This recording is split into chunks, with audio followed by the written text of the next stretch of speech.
Հիմա Տեր Հիսուսը չի ասում, որ երբ որ դու փորձության մեջ ես ընդհանրապես մի աղոթի։ Գիտեք ինչ, եթե իրոք ուզում ենք հաղթող լինել, եթե իրոք ուզում ենք հաղթական կյանք ունենալ, մենք աղոթքի մարդ պետք է դառնանք։ Ամենակարևորը դա է։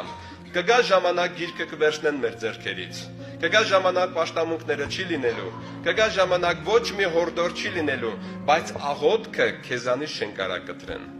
Փառք Հիսուս Քրիստոսին։ Մի ազնվորություն վկայում էր, որ ասում է ամեն ինչից ինձ կտրեցին։ Եղել է այն թեժ ժամանակները, երբ որ կարդացի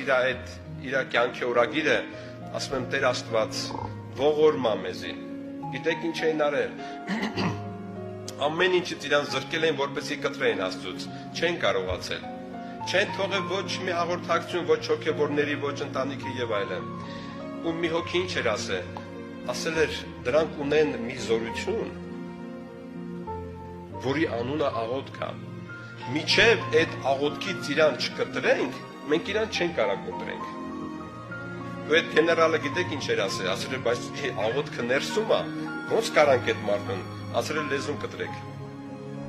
Ու այդ եղբոր լեզուն կտրել էին, գիտեք։ Լեզուն կտրել էին, բայց հետաքրքիրը նա է, որ ավելի էր զորացել։